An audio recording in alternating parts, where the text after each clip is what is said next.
Hey, Trish. Welcome back Hi. to Hope Stream. Great to have you back. Glad to be here.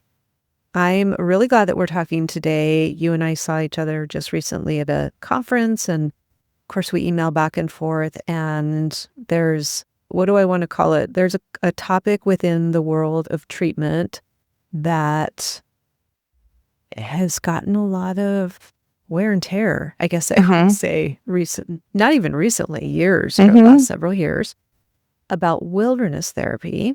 And I'm just going to use the old school phrase, wilderness therapy. I know, We can yeah. talk about how that's changed. And I know you are a big proponent, as am I, for the right kid in the right situation, of course. So we thought we would just talk that out because it's one of those things, it's a treatment modality that I so strongly believe in. And it's breaking my heart to see either families shy away from it or, when I read stuff in the industry, it's just really hard. I'm very conflicted about it. So thanks for joining me to hash it out. Yeah, just a couple touch points on what you said. I am a big proponent of wilderness. I worked in wilderness for over a decade. It's how I entered this field 21 years ago as a field guide. But I'm also the first person to say it's not for everybody. It's not the treatment modality that works the best for everyone. However, I still think it's a really useful treatment setting for a lot of different people for different reasons. And I actually reached out to you this time. You reached out to me the first time to talk about the continuum of care. And I reached out to say, hey, can we just have a conversation about wilderness? I'm having more people, more parents ask about it when I do inquiry calls. Yes. Which is so fascinating to me. Yeah. Yeah. We all said that, right? A couple of years ago, we were like, okay, the pendulum has swung all the way this way, and we think it's going to kind of land somewhere in the middle. And maybe that's what we're seeing. Well, and I think it's a credit to a lot of the alumni out there who have had good experience, whose parents have had good experiences. And most of the time, the families that are asking about wilderness have talked to somebody who actually experienced it. And they're curious of the modality. You're saying it's interesting because prior to that, we had a lot of parents and clients having a lot of resistance to wilderness. And I like to honor that, and I don't get pushy. And I had asked you, how did you get introduced to wilderness in your treatment journey? Because I used to see it introduced as, you're going to do this, you're going to go on this day, you're going to go to this program or work with this therapist. There wasn't a whole lot of choice that consultants gave parents. It was very rough, in my opinion, the introduction to wilderness. There wasn't a lot of space to explain why it was recommended, how it helps, and what would even be the difference between residential and wilderness. Right.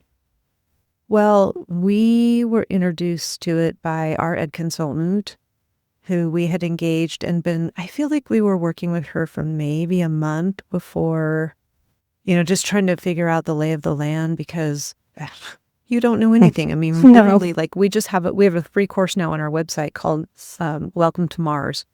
That's exactly how it felt. I was like, I don't even know what language I'm speaking anymore, right? So she was mostly helping my husband and I get on the same page about the fact that we did need to do something, my ex-husband and I. And then he had a fairly dramatic experience. And so that was sort of the last straw for me. I was like, there's no way we're parenting our way out of this. This is so far beyond our parenting skills that we have got to engage some experts. And so we made the decision really fast, but she gave us 2 options for wilderness therapy. And I don't even remember having a lot of conversation around it. I just knew he would be safe because my guy was the high risk, running away, disappearing, hanging out with the gang members, like super high risk guy.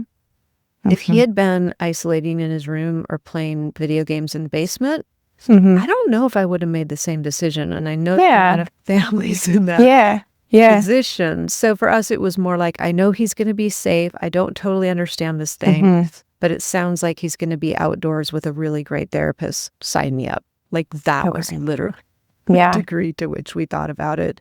Yeah. And then she was like, and likely he will be going on somewhere after that. Okay. So that was our experience. Okay. Yeah. I do think that it's interesting that you're like, this is my guy, so that you could color why it was an easier decision. And I think that was what Wilderness started as, is a safe container that removed people from their environment and almost put them too far away to get in any more trouble. Unless they're a runner.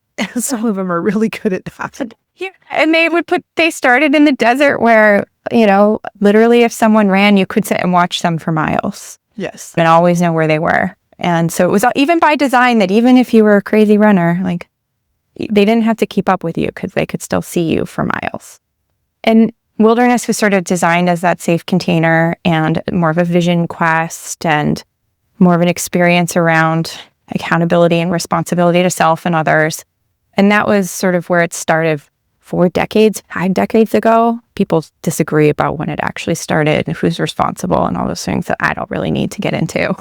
I had an episode with Will White, who of course, yes, he went through the whole history of wilderness therapy. So I will link in the show notes to that. That's a great one. Yes, yeah. Yes.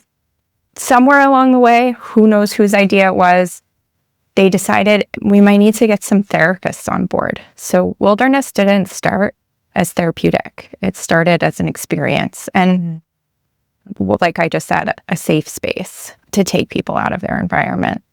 It has come so far from there to where it is today.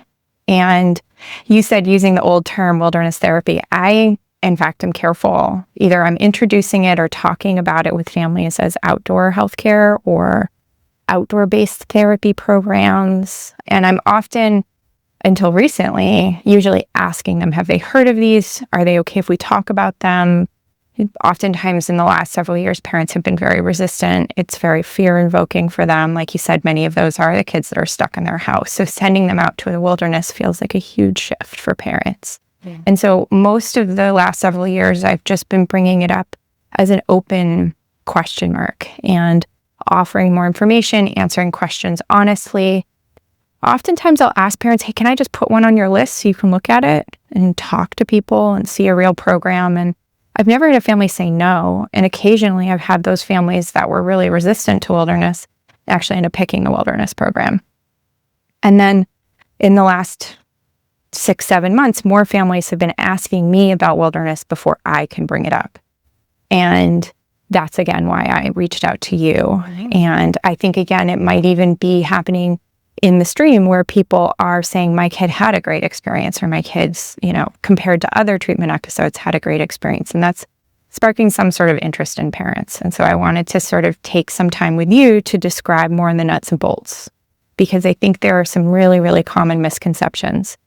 One of the big things I want to say is that this is not true of all outdoor-based programs. There are only a few left. And so there are only a few that I'm really referring to when I talk about wilderness therapy.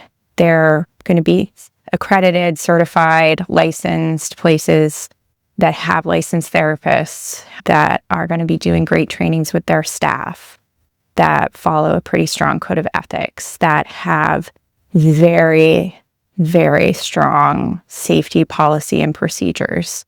I always say that your kid's probably safer in a wilderness program than they are taking a snowboarding lesson. 100%.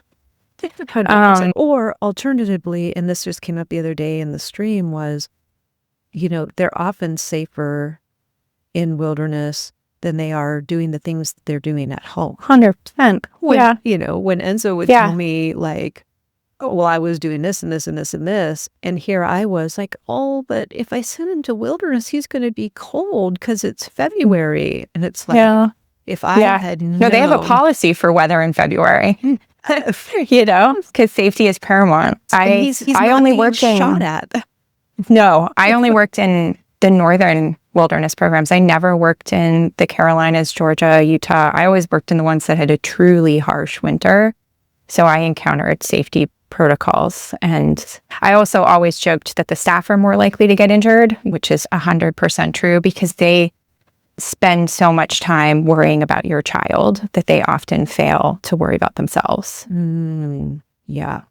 Yeah, the safety and just the gear alone that they have, I was Yep. very impressed, because I don't know if I think I was just too overwhelmed. I never even thought about that kind of stuff. And then it was Yep. like, I'm getting this list of like, here's all the gear he's going to have, and here's all our safety things. And I'm like, sweet, that's amazing. Yeah. Yeah, I think we've moved really far away from the very primitive wilderness, but a lot of the comments around it remain. People having to earn a backpack, people having to, if they didn't start a fire, they wouldn't have warm dinner. These are true statements. These are things that people experienced in programs a long time ago. And I think just like any therapeutic modality, wilderness has evolved as our clients have changed, as new therapeutic techniques have come on board, as new sort of levels of ethical behavior have risen. Just things have changed and grown. And we are dealing with different clients. So like your son was the type of client I started working in wilderness with. Right. And they needed a different container than the clients do today. And they need a different approach. And so what I always start with parents with is wilderness is not meant to be a punishment. It's not for the worst kids. It's not for the bad kids. It's just a different setting. Safety, like we've already been discussing, is paramount. Lots of my families will say, but my kid's not outdoorsy, not a requirement. The outdoor skills are the easiest to teach. We're not out there making survivor people, but we certainly can easily learn the basic skills of living outside, usually much faster than we can learn coping skills for our emotions. I definitely think that a lot of parents assume that wilderness is about, the benefits are about being outside and being active. And yes, but that is always going to be a benefit to every human on the planet. The research is just insurmountable around that, but it doesn't cure mental health. It doesn't make things go away. It creates more lightness, more space in our well-being, but it doesn't fix anything. So that's not even why it stuck around. I always tell families that we're like 3-4 decades into using the outdoors as a therapeutic setting. If we could have replicated it indoors, we would have by now, 100%. It's not that, although I think there are some people that are really attached to the modality, but it's not like we're clinging to a modality that we like because we want to be outdoors people. It's simply that we can't replicate the benefits indoors, and people have tried and it just doesn't seem to work. There is something about removing someone from what we would call the front country, which is the world that you and I are sitting in right now, the world that most people live in, and putting them in the back country, regardless of what that setting looks like. It turns the volume down on the world in a way that putting them in a residential program, which is usually some city adjacent urban area, residential neighborhood, even if you're not interacting with the community around you, just the four walls that you're in is noise in a way that I don't think a lot of people recognize, that there's a lot of distraction, even in the comfort of maybe not having to put on real clothes today, just wearing your pajamas. And I believe, I can't remember really if I talked about it in the last podcast that we did, of the younger brain, adolescent, young adult brain, it's not finished yet. It's not really great at understanding long-term consequences. So I don't know if you talk to your son about this, but I know a lot of parents do, of like, you're screwing up high school, you're not going to be able to go to college, you're not going to be able to take care of yourself, you're not going to live. We're worried you're going to die. Unfortunately, their brains aren't set up to understand that consequence, which is why we all survive. If we all knew we could die when we were 12, we would all just stay inside our cave and live very short, unfulfilled lives. So it serves a purpose that we don't understand a lot of these things when we're young, so we can grow and experiment and take risks and push ourselves. And it just sometimes backfires for a lot of people. And they're not reasonable. And then you have these adults whose whole brain looks out 20, 30. Parents are looking at retirement in 40 years when they're 80. And their brain understands that really, really well. And so you end up having these two brains that, for no fault of either of their own, cannot understand each other. Right. And when you remain in the real world, all consequences are this intangible, future, long-term concept that have nothing to do with right now for most young people. And especially when they're challenged by fear, depression, anxiety, inability to perform in school correctly, athletics, all that sort of stuff, and they want to just crawl inside of themselves. They're living in the moment. They are not thinking about the long-term ramifications of crawling inside of themselves, which is the majority of our clients. There are still some, to keep referencing your child, that run out into the world to turn that noise down. But what wilderness does is it completely changes your environment in a way that is so far removed from society that a lot of that noise is just gone. Yeah. And lots of parents, say, well, he's got to live in reality. He's got to live in society. She's not going to learn anything about the real world if she's living in the woods. And I agree. I totally agree.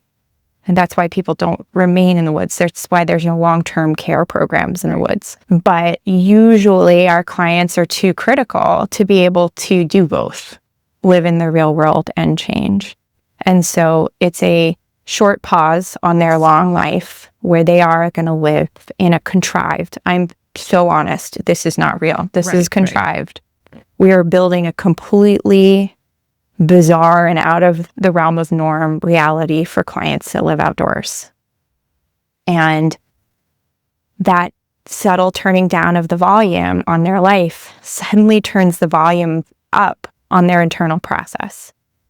In residential, it's pretty easy to keep the noise of the world still up and maybe not hear what's happening inside of you, either by choice, you're purposely avoiding it, or because you would love to hear your internal process. You would love to do the work, but you just can't regulate.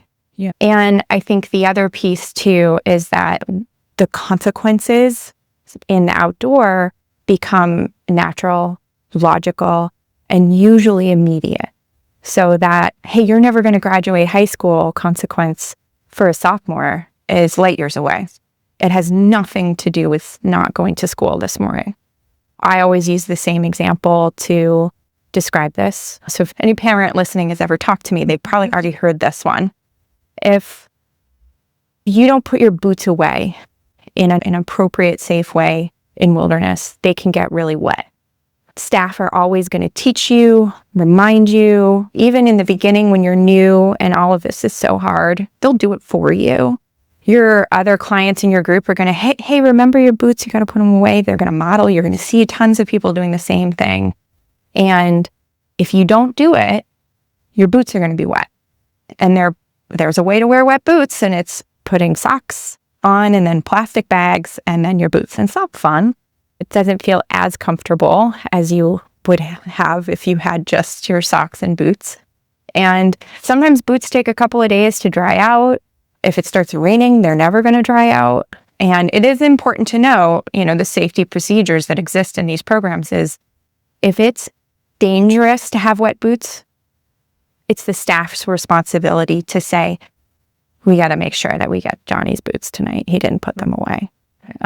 But if it's, above 50 degrees and it's going to be above 50 degrees for the rest of the week, I'm just coming up with an arbitrary number. Right. I don't know what the policies would be. Okay.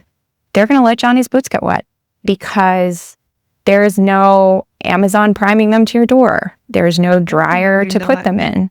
Mm-hmm. And then my favorite one is there's no mom or dad to say, here, hon, where are my boots? Mm-hmm. Those are your boots. That was your responsibility. So consequences become natural, logical, and often immediate. And that language is the young person's language. That their brain is fluent in that. Yes. And then they don't have an easy way out. And the thing that everybody told them was going to happen, happened. And that's one example of probably hundreds that can happen in a young person's stay in wilderness. Yeah. And again, really going to mitigate anything that causes safety issues. So like if somebody's sleeping bag gets soaking wet and it's winter, there's a staff that their whole job is to just hike stuff out to groups. And they're going to hike out a new sleeping bag. They're going to take that wet one out and they're going to keep everybody safe. So that's super important. But if there is a consequence that can be allowed, that's going to happen. Well, yeah. And my son did not, I think they had some honey or something. I don't know. They had their Fig Newtons or something like that. And, everybody kept telling him to make sure and like wipe everything off and down the sugar. Sure enough, he didn't do it. And he woke up to a campsite covered in ants. And he had to figure out what to do about the ants. And it's kind of funny because it really endeared him to ants. Like he became obsessed with ants. Therapeutic intervention. Even when you're hitting my next point. Okay. Everything is therapeutic. Okay. Everything is therapeutic. Where in residential treatment can someone attach a metaphor and a concept to their life via ants? Right. Like I have another example. I had a client that one of the programs I worked, they got a couple of packets of tuna in their food rations every week. And this kid would eat tuna the moment it hit his hands, no matter whether it was lunchtime or afternoon. Those were his personal rations, so he was allowed to eat it. There was always like basic food that could be supplemented if a kid ate all their food, but it was really theirs to figure out how to use it for lunches. And he would eat his tuna immediately. And it bothered him because he would see all the other kids get to eat it throughout the week. And he and I came up with an intervention around Tuna Tuesdays. Like they got their re-rations on Wednesdays. Right. And he wanted to eat tuna the last day. He wanted to hold on to it. And he himself, not me, said, how the heck am I supposed to abstain from drugs if I can't even ration my tuna? Oh. So he knew it was an impulsivity piece and he connected it to his behavior. And yeah, keeping your tuna till Tuesday doesn't guarantee you're going to be sober, but there's a neural pathway being built there. Sure. And so everything is therapeutic. And that's where the staff come in. That's where the therapists come in. It's very rich with metaphors, very rich with connections. So, Johnny's boots are wet and it's something that the staff are monitoring and working with him around, giving him different techniques for being more comfortable with wet boots and how to care for them. And they're going to talk to his therapist about it. Therapist is going to bring it up. Maybe parents are going to write about it. It's all going to be, hey, how does this remind you of something, right? Mm-hmm. And for Johnny, who might be one of those kids who stayed in his room and played video games and smoked weed, it's going to be about, well, I've never had to take care of anything. And I've always had my parents do it for me or fix it for me.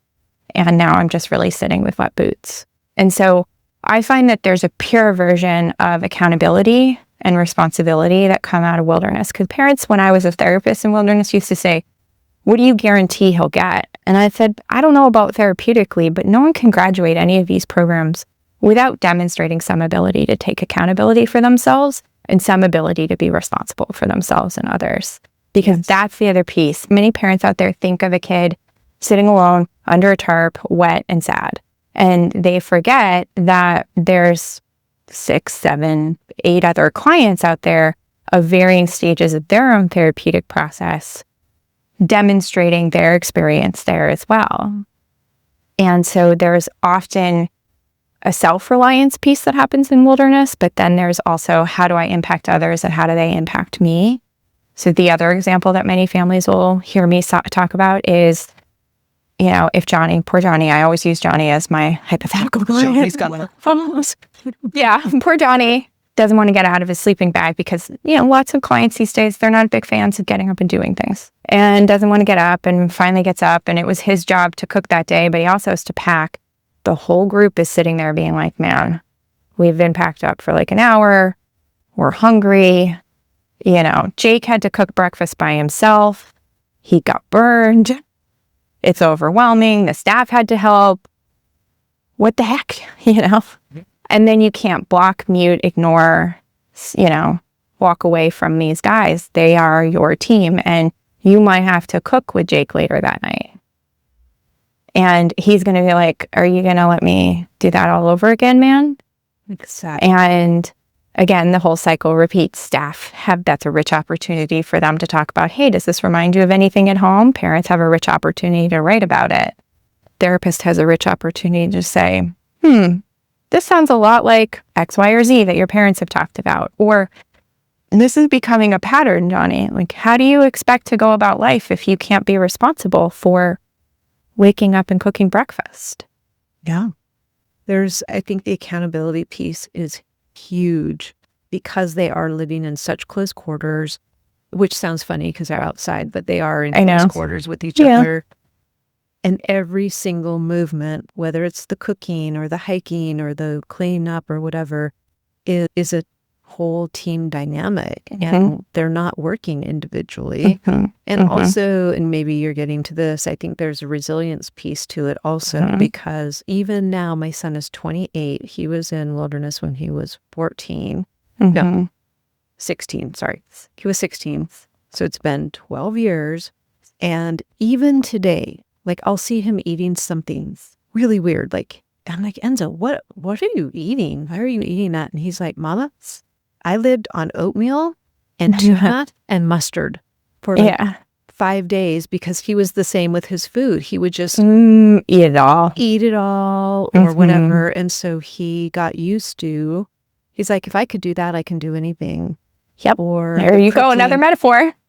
Right? It's like, I did that in wilderness. So if I have to eat one scrambled egg and, a slice of turkey, whatever, I can do that. It's fine.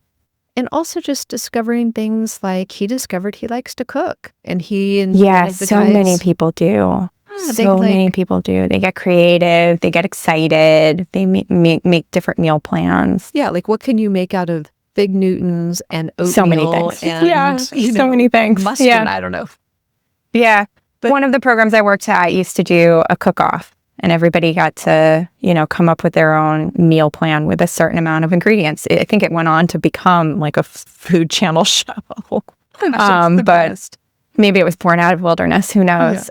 Yeah. I think the grit is profound. Yes. And I think that's something that we're really missing from our society. I think on that note, I often encounter, we've been using the hypothetical boy, and you've been talking about your son's experience. I often encounter some extra resistance around sending girls to the outdoors. And I try not to be offended as a girl, but I do think that there's a belief that females are more fragile. And if they're struggling emotionally, then they're going to be even more fragile. I have worked cumulatively, I think it was 13 years in wilderness. I've never seen a girl that didn't tap into this primal resiliency. I was never worried about a single girl client I ever encountered. And I mean, they certainly tried to convince me to worry about them, but really at the end of the day, there is a deep resiliency that they can turn on and off. There have been a couple of male clients that I did worry about because it just seemed like they couldn't find that within themselves. Eventually they did, but I do want to speak to that about women in the outdoors, is that we are innately built for it. Society has tried to make us too frail for it, but a lot of the girls get really into it. And actually a lot of the boys that I worked with would be like, girls do this too? And I'd be like, yeah. And they're like, I bet they have lighter itineraries. And they would completely be bugged out when I would say, well, they did the same itinerary you did last week, one day faster. And I wasn't lying. They often thought I was lying, and I was not. I would not lie about that, and I didn't need to, because the girls' groups often did kick the boys' asses. Yep.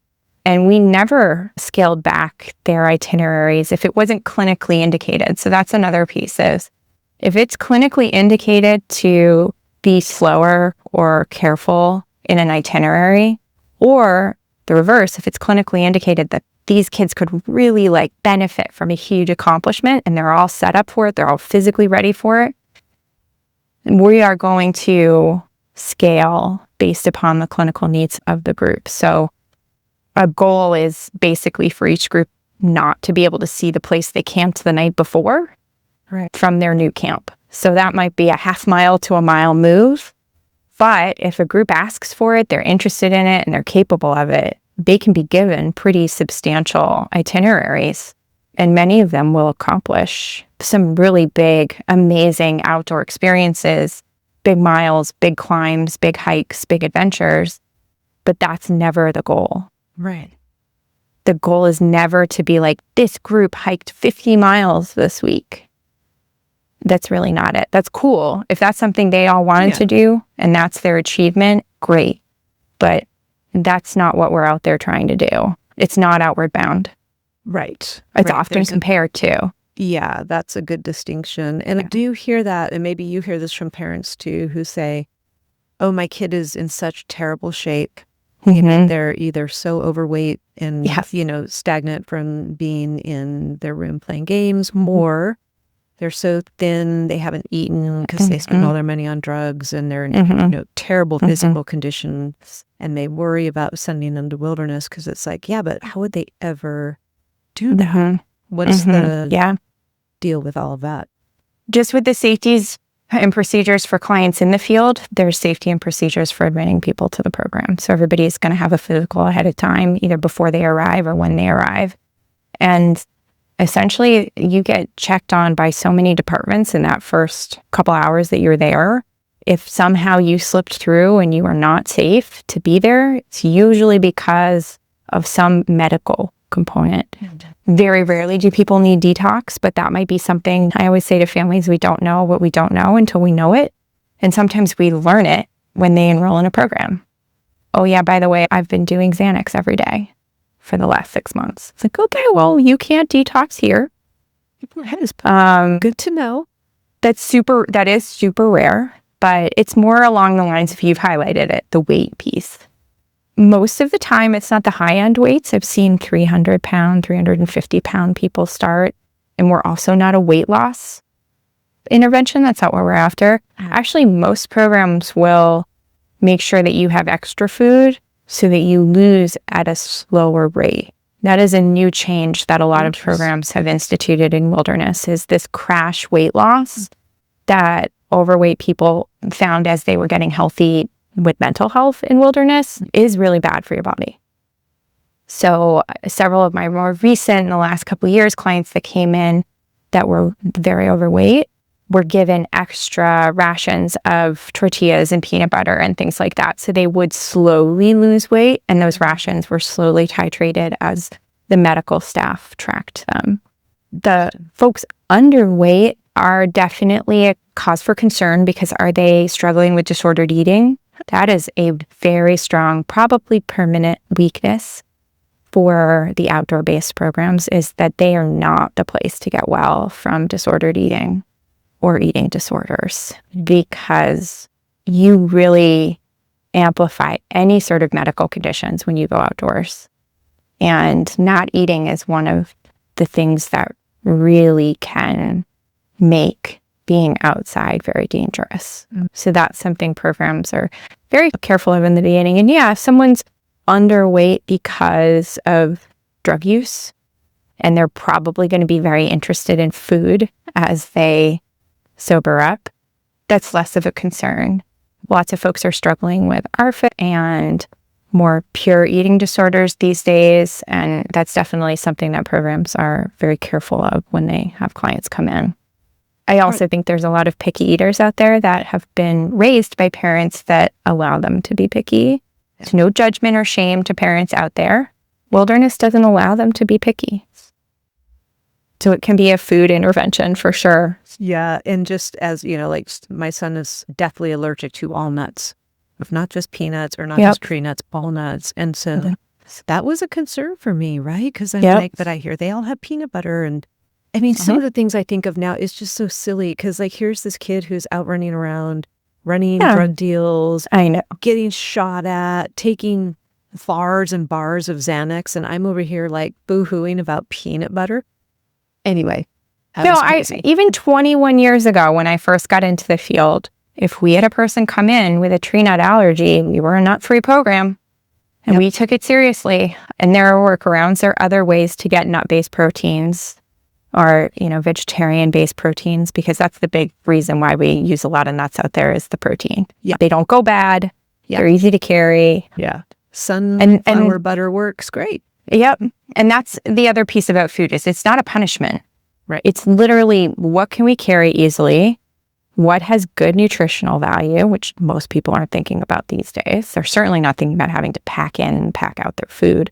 What is going to last a long time out there? What are we not going to risk having go bad? And what are we not going to crush? So like crackers are great, but they turn into crumbs. Yeah. So it's not meant to be punishment. Right. They're going to carry as much fresh vegetables as they can in fruit, but they're heavy. They go bad quickly. They're fragile.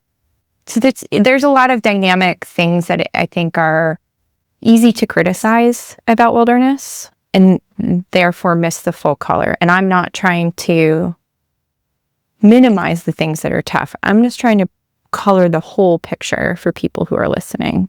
I'm also not trying to force wilderness on anyone. Right. Again, I want you to have all the information to make a decision. Right. And you said that so wilderness might not be a good choice for somebody with an eating disorder. Who else would it potentially not be a good choice for? Mm-hmm. I think it's often not a great environment for people who are very truly suicidal. There's a lot of things to self-harm with as well. So someone who is going to secretly self-harm, you're going to end up with infections from scratching with sticks or rocks. Depending on the use area, there are pretty sharp things out there. And so that's a huge thing that they want to take into consideration when they admit a client is what's their level of safety. And there are a lot of people these days who struggle with contemplating suicide or suicidal ideation, and that's not a rule out. It's more like, if given the opportunity, is this person going to attempt to hurt themselves or end their lives? They're probably not a good person to have in our very risky environment. Right. They do have the ability to put staff member one-on-one with you and do a lot more supervision, but it's not a sustainable model because the staff are with the students or clients all the time. They live out there, usually 8-day shifts, sometimes 14-day shifts. It depends on the program, which breeds consistency and rapport and relationship and a lot of great history keeping. They don't have to keep downloading each other at the change of every shift. So you have a good rapport and consistency, but they're also keeping good track of you. Yeah. I think that increasingly aggression is something that's coming up, and the color that wilderness is able to kind of suss around. Is it intentional or people choosing to go after other people violently? Is it planned?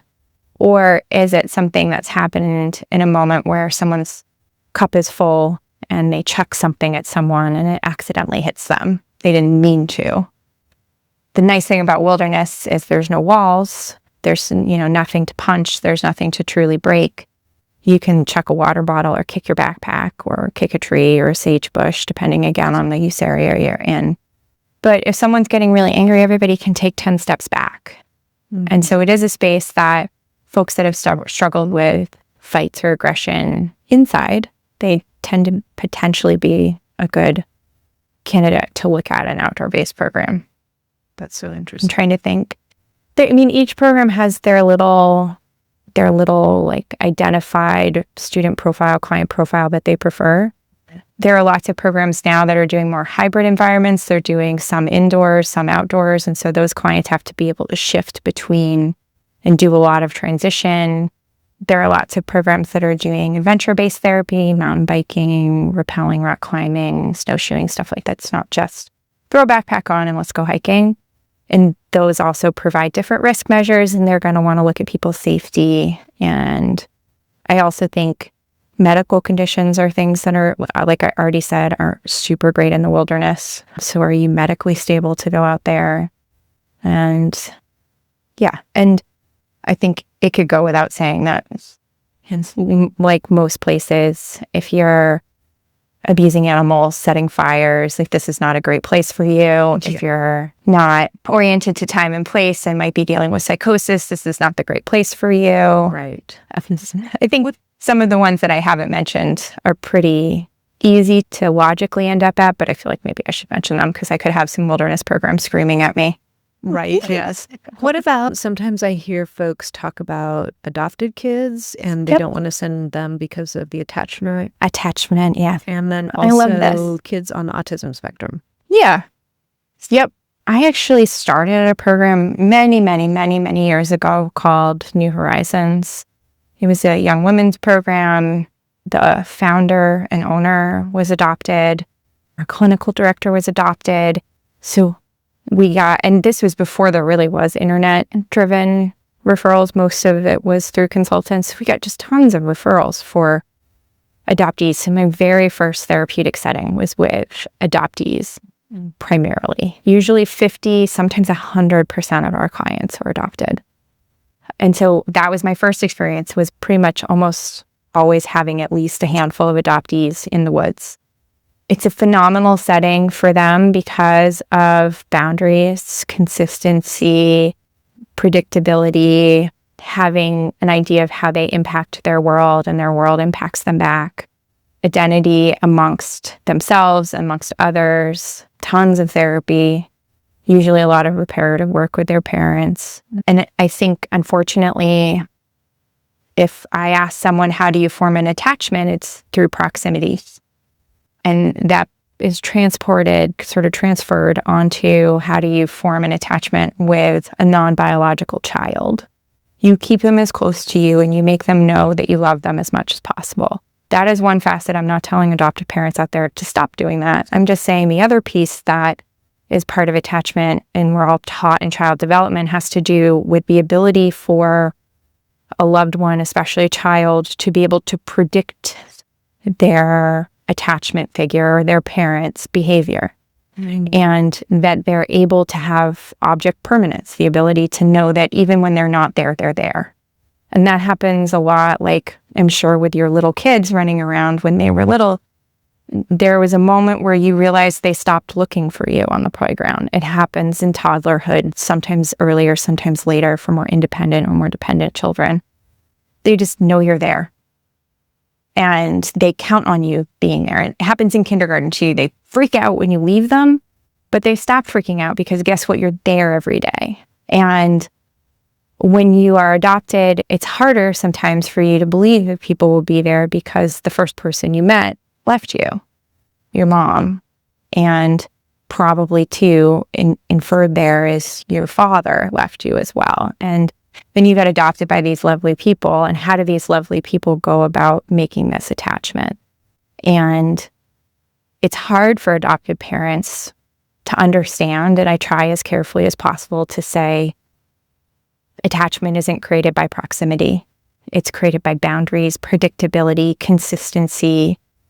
And even sometimes that is through constructive consistency, constructive boundaries that are hard to handle. And especially for the clients we're serving, they're typically they haven't gotten used to difficult feedback from their attachment figures. And they don't know how to internalize it. They don't know how to handle it. And it is hard. And it's not like, oh, they go to wilderness and all of the attachment is better. It takes a lot of time. It's a bit of a rub for me that that's not some part of you're about to adopt a child. Let's teach you a couple of core principles around attachment. But it's not logical. That's not what people think attachment is. So I like to try to explain that attachment can be strengthened by having your child go to treatment. It's just not easy for lots of people to understand. Well, it seems very counterintuitive. Yes, 100% counterintuitive. Yeah. Just a second type of client who I lost because you asked a great question about adoptees. Yes. I just don't remember what the other part was. The other one was people on the autism spectrum. Oh, yes. Yeah. I would say that folks who are squarely like ASD1, they are truly set up to thrive in the outdoors. when you start going up in the 2s and 3s, that's where it gets a lot harder because of communication issues, sensory issues, processing issues, how to soothe themselves. But anything under that, like ASD1, the consistency, the logic, the black and white way that some of the outdoor-based stuff can be is a lot easier for their brain to understand than maybe being in a residential environment where it's group to group to group to group. Typically, folks on the spectrum are going to do better where they can learn and experience things their way. Most of the time, until recently, we had programs that really specialized and had specialized groups and specialized trained staff and specialized therapists in wilderness for folks on the spectrum, which it's a bummer that we've lost some of those programs and those identified groups. So now most wilderness programs can take on someone who's barely neurodivergent, or maybe 1 or 2 per group. It just sort of depends on the group culture. So the answer is that is definitely not a rule out. It's something that, again, they'll want to look at more closely, and especially how will they fit the current group culture, because we don't want to just take someone to fill a spot in a group. We want to make sure that they would be a good fit for that group culture. And that is something I would say we've lost, as we've lost so many wilderness and outdoor-based programs in the last 3 to 5 years, that we've lost a lot of the specialty programs that used to have a lot more differentiation between what types of clients should go to which programs. Yeah. Yeah, that's really hard. And I think that's a good reminder, too, that within a program, you want to, and this is why I always say work with a consultant, because you want to know the groups that are currently in there, what they're like, because they change just like weather changes, like this month or this whatever right now. I mean, you know better than I do, but I know that there are differences, and also who that therapist is for that group. Talk a little bit about that. Yeah, so the nice thing is the programs I work with, so the programs that most consultants would refer any family to, and probably a lot of the programs that are mentioned in the stream that are outdoor-based, their admission staff I trust implicitly. Some of them are founders. Yeah. Some of them are clinicians. Some of them have been working in the field for 30 or 40 years, and they really know who fits in their programs.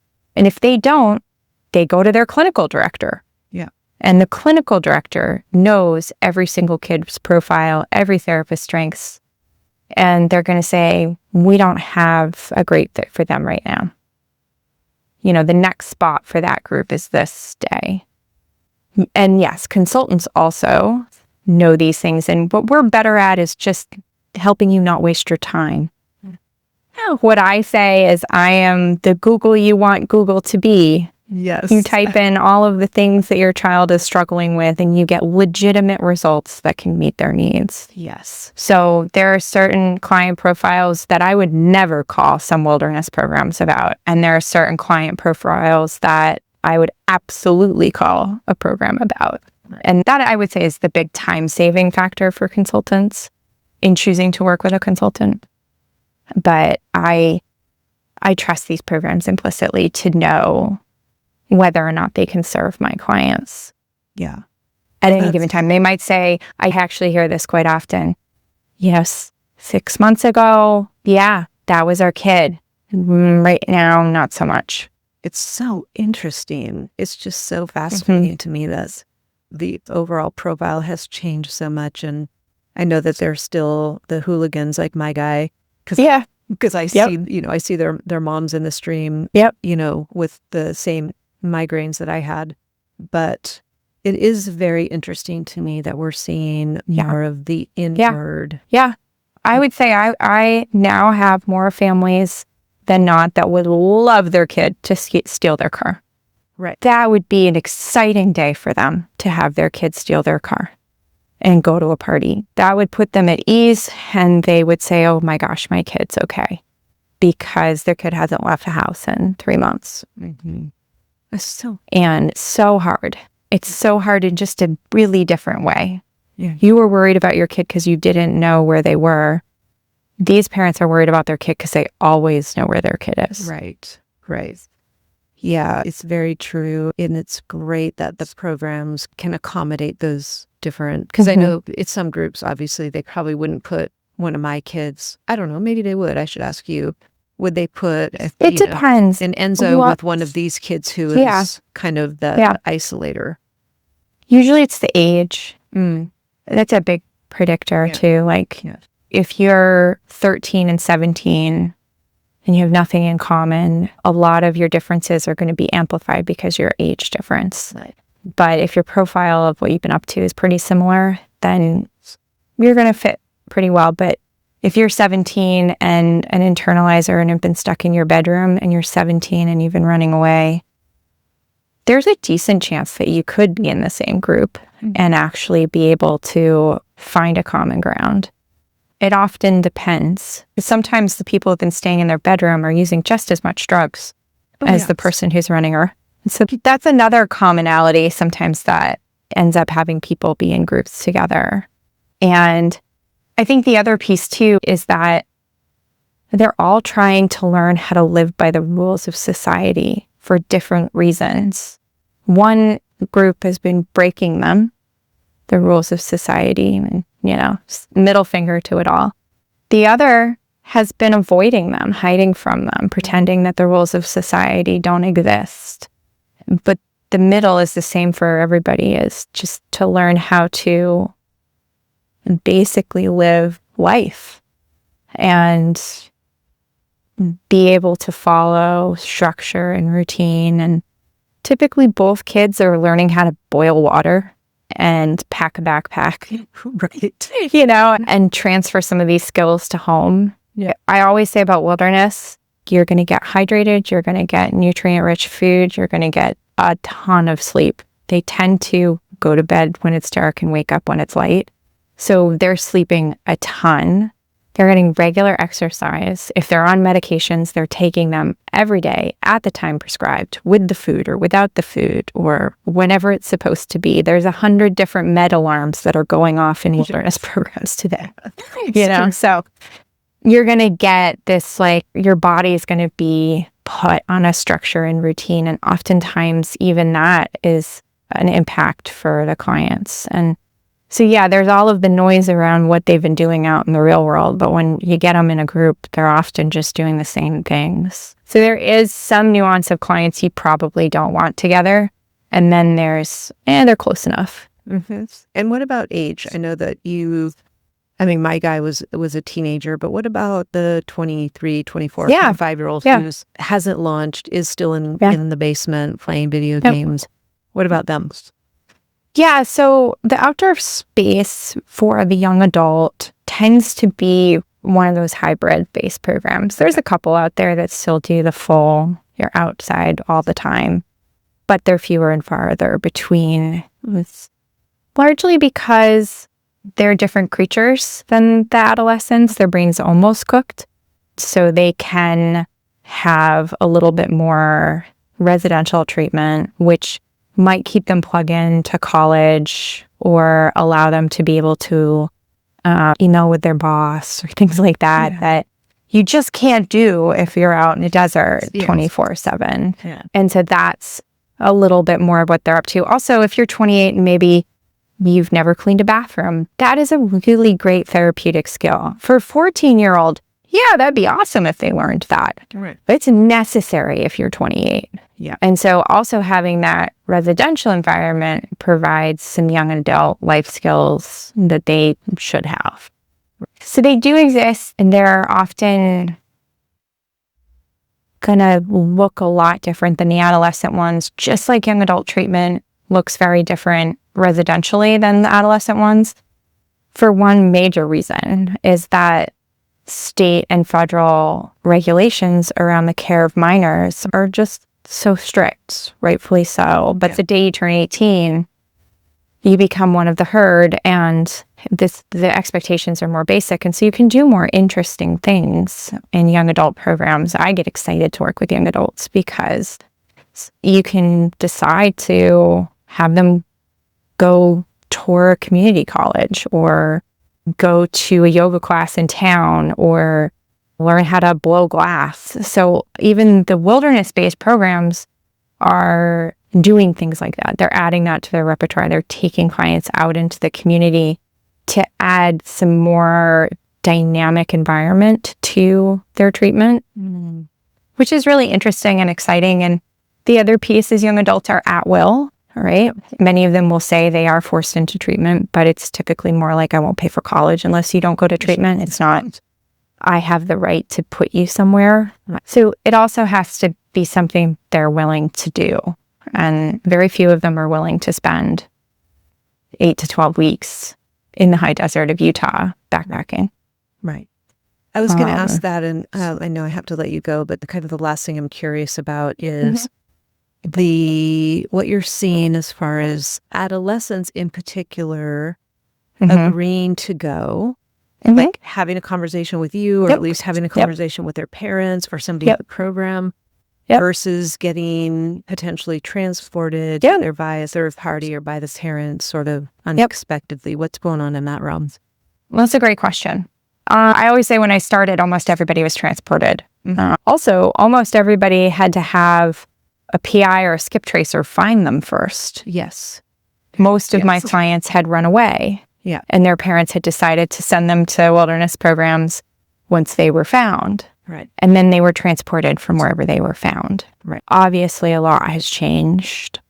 And I would say in a given year, I end up having maybe 1 to 2 clients transported. Really? Yeah. Sometimes it's just logistics, like families are international and their kid is moving from one program to another program, and I don't count those. Right. I'm talking about we can't really tell them what's happening because we're so afraid for them, or we tried to get them to go voluntarily and they're really dug in. And so I don't know about other consultants.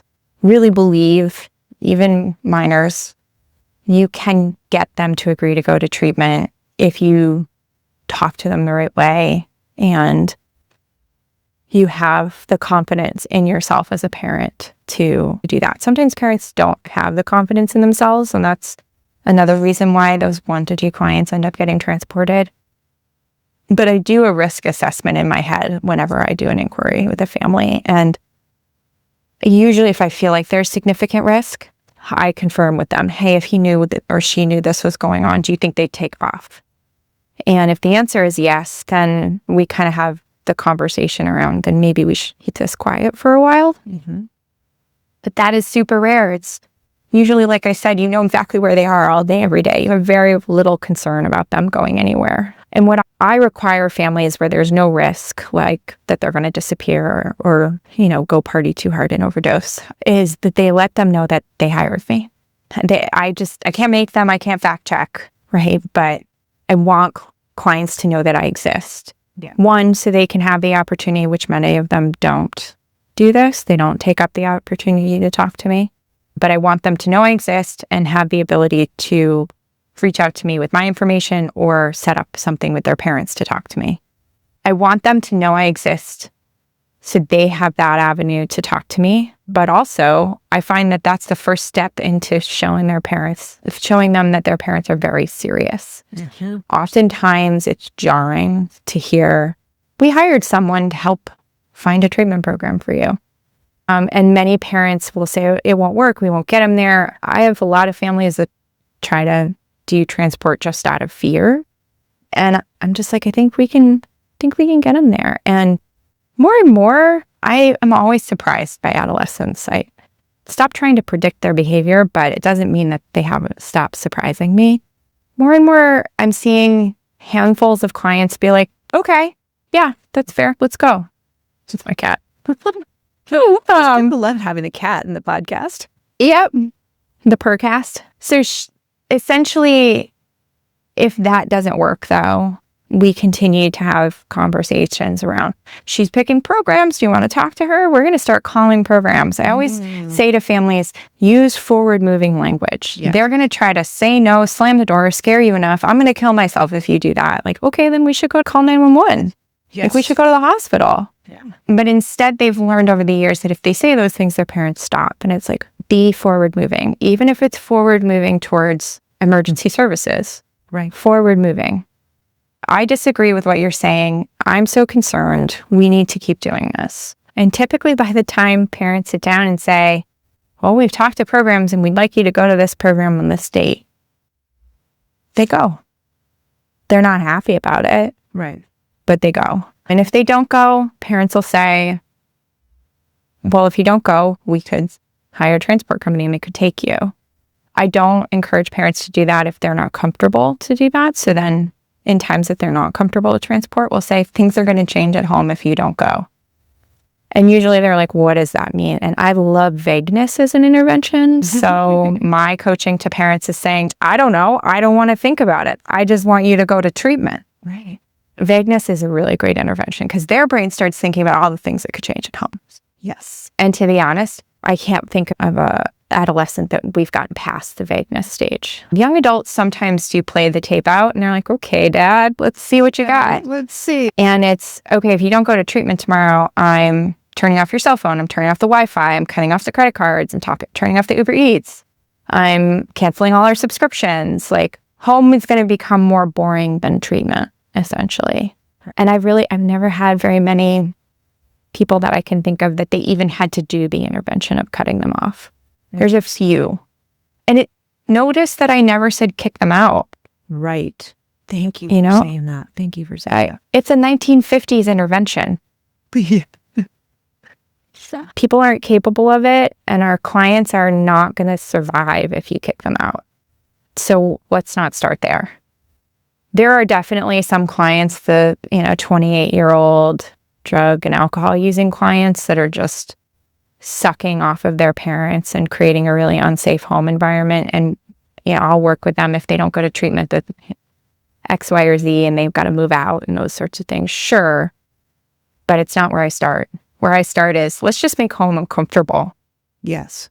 I have a great friend that taught me that's a great intervention. His mom told him he could go to Wilderness. He was a young adult or not. And if he chose not to, that she was going to provide peanut butter and jelly and bread and milk. She was going to turn off all of the internet. She handed him a flip phone. She'd sold his car that day. She cut off his car insurance, never ever cut off health insurance. You will pay that forever. And she'd taken everything out of the house that could be sold. And she was ready to live the simple life for as long as he wanted to live it with her.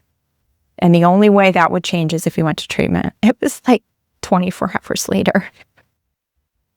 And he was like, fine, I'll go. Yeah, I think I talk about get them safe and uncomfortable. Yes. Yep. Safe and uncomfortable because you can, if you're uncomfortable enough, you're going to want something to change. Yes. But we don't want them to be unsafe. No. And so we have a whole course on that. Sure you do. Yeah, it's so important because we don't really think about it that often in that framework of, it's a whole framework of safety, safe and unsafe, comfortable, uncomfortable, and getting them into that quadrant that is very uncomfortable and very safe. And that is where Wilderness is. They are potentially uncomfortable because like my guy's a city guy and now he's in the middle of the desert in Utah with a backpack, like WTF. Yeah. He was hugely safe. And so that is where change can happen because he's not trying to survive. He's not in survival mode. He's got food, he's got water, he's safer than he'd ever been at my house. So I think that's a super important point is make home uncomfortable because if it's a great place to be, even if there's a lot of fighting, if there's plenty of food and maybe even getting food made for you that you really want. Or delivered. So many of my clients have unfettered access to food delivery. Yeah. Not wild. Yeah, that is not uncomfortable. It's not a condition for change. No. Yeah, I also think that makes me think about the really treatment experienced people, the people who've done a lot of residential programming. They're going to be in those programs. They're going to be safe and comfortable because they know the ropes. Yeah. they can wear the pajamas all day long. They can get some feedback here and there and kind of just survive from group to group and meal to meal and comfort to comfort. And that is definitely also a benefit of wilderness, is that it's pretty dynamic and there isn't too much where you can kind of check out without some sort of, again, immediate, natural, logical consequence happening. Yes. Hard to phone it in wilderness. Yeah. Yeah. Very exactly. Exactly. That's a great point, because there are, all more than I do, all of these short-term 28, 30-day programs that are now insurance-based that lots of parents are utilizing. And I get it. I understand why.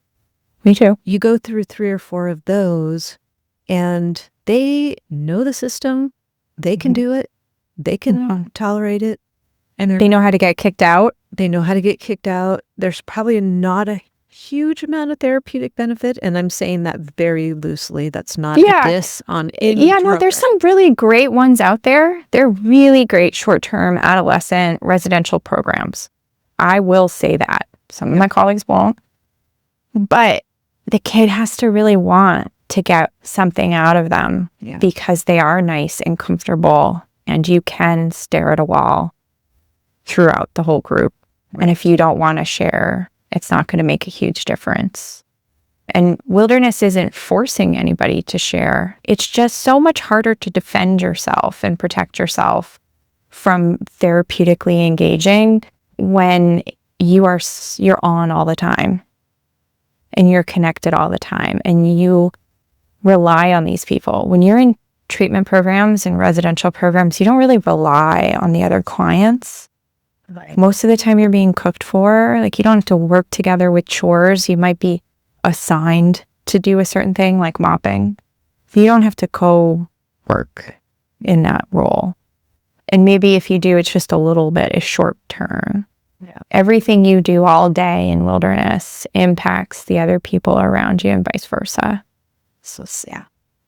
Oh my goodness, this is such a great conversation. I know I'm glad. It's going to just really highlight some things to think about for parents. And I would really encourage you to, if you're listening and you're considering this, just talk to somebody who really understands the wilderness milieu, and I'll put a link in the show notes to Will White's episode, because it is fascinating. If you don't know, Will White is kind of like the godfather, one of the godfathers of the wilderness industry, and he gave an entire history.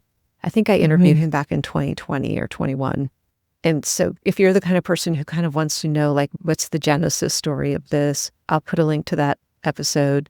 We'll also link to Trish's other episode, because she talks about, and this has come up a lot lately, is how do you know when your child needs the next level of care? Like, how do you know when to engage of out-of-home placement? So that's super helpful.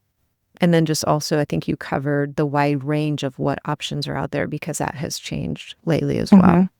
Yeah. So thank you so much. This is, of course, you're welcome. Hugely Thank you. Enlightening, hugely helpful, and we just appreciate it so much. And your website is Pathfinder Consulting, is that right? Pathfinder Consults.com. PathfinderConsult.com. Consults. Okay. Just go to the show notes. Don't rely on Brenda. Don't rely on Brenda's right URL. Those all were taken. Exactly. All right. We'll get that in there. Trisha's just a fountain of knowledge, and we appreciate you being here so much. Thank you. I appreciate you all too.